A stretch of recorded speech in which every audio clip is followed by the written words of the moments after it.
Alors, à part ça, si tu n'avais pas été archéologue, enfin, t'as pas été archéologue, t'as pas été dompteur, parce que si tu avais fait un autre métier, ça aurait pu être dompteur, parce que... Je suis dompteur. Ah.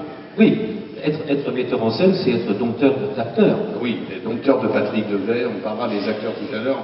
Avant de parler des acteurs, on va parler des animaux, parce que dans ta filmo, il y a évidemment l'ours, donc le titre l'indique, il y a deux frères, c'était deux tigres, il y a Sa Majesté Minor, c'était des cochons, et maintenant, c'est un loup. Donc, qu'est-ce qui te fascine dans, comme chez Konrad Lorenz ou chez Cyrulnik, qu'est-ce qui te fascine chez l'animal? Mais la même chose que Konrad Lorenz ou Cyrulnik, qui sont des spécialistes du comportement animaux, en fait, ce qui les passionne, c'est de voir que dans le comportement des oies ou des loups, il y a le comportement des hommes. Nous avons été éduqués, nous, à penser que l'homme était fait différemment par Dieu et que Dieu avait mis à notre service la nature et les animaux à notre libre disposition pour qu'ils tirent les charrues et qu'on en mange la viande. Mais les animaux ne voient pas la chose de la même manière et nous sommes, nous, totalement animaux. C'est une petite couche de dialogue, justement, qui fait la différence. C'est la langue qui fait la différence. Et aussi, évidemment, les apports de la technologie, de l'outillage. Mais nos pulsions essentielles, et ça c'est fabuleux, vous savez, quand on a la chance d'avoir sur son plateau des ours, des tigres ou des loups, c'est que on comprend l'animal que l'on est à l'intérieur de soi. Au lieu d'en avoir peur, eh ben on se dit qu'il faut le maîtriser. Et ça me semble ça, être un homme, une femme, être un humain, c'est ça. C'est de dompter la bête furieuse qui est à l'intérieur de nous, sans l'ignorer. Parce que,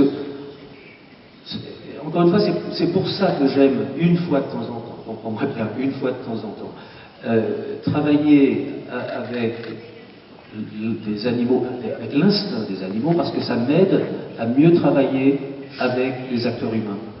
Parce que, nous le savons tous, ce qui est essentiel dans une mise en scène, c'est de bien mettre en place les acteurs. C'est-à-dire de bien les situer dans un décor, bien entendu de leur expliquer le sens de la scène, mais plus on va mettre en scène proche de leurs propres instincts, meilleurs ils seront. Parce qu'il y a, dans chaque acteur, dans chacun d'entre nous, il y a évidemment 200 personnages. Alors, on peut être prince de Naples, on peut être aussi pirate, on peut être cosmonaute, on peut être chauffeur de taxi. On a tout ça en nous. Mais c'est cet essentiel-là qui est à laisser à l'acteur, à lui laisser exprimer d'abord ses instincts au service de l'histoire. Et donc, peu à peu, ma première expérience, c'était avec un ours. Et un ours, c'est un animal qui ne fait pas grand-chose. Et là, ce que ça m'a appris, d'ailleurs, c'est à faire confiance à l'effet de montage, qu'on appelle l'effet Kuleshov.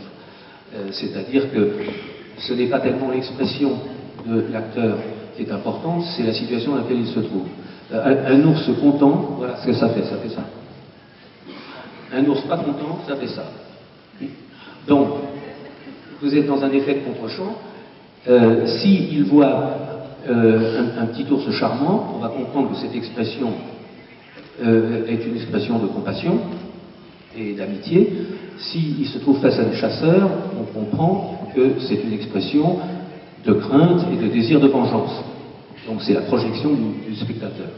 Alors ça aussi c'est une leçon par rapport à la mise en scène. Très souvent, on est amené à calmer les acteurs parce que c'est pas la peine qu'ils jouent l'émotion. Vous aviez un acteur qui s'appelait Jean Gabin, et bien il faisait comme l'ours, il faisait rien. Et on disait qu'il était un acteur génial. Il laissait le spectateur comprendre ce qu'il y avait à l'intérieur de son esprit, de son âme. Et donc, ça, c'est ce qu'on apprend aussi en tournant avec des animaux. C'est pas la peine de leur faire surjouer une émotion. C'est le contexte qui va donner au spectateur le sens de ces émotions. Effectivement, dans mon dernier film, il y a pas mal de scènes émouvantes où les animaux parfois ont ressenti cette émotion, parfois non.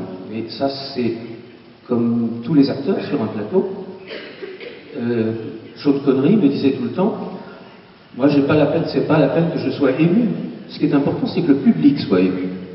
Donc mon métier, c'est de faire en sorte que le public soit ému, et moi, il ne savait même pas de quel ordre religieux il faisait partie, et ni à quelle époque ça se passait. Il ne voulait pas le savoir, c'était pas son problème. Il demandait toujours « Ask the boy ».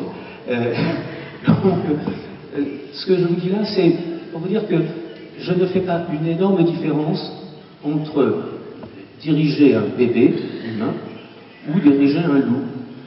Je ne fais pas de différence entre diriger un figurant napolitain ou une star hollywoodienne. Quand on a ce rapport d'amitié et de confiance, de respect, toujours, bien sûr, eh bien, on se fait mieux comprendre de son acteur, qu'il soit quadrupède ou bipède.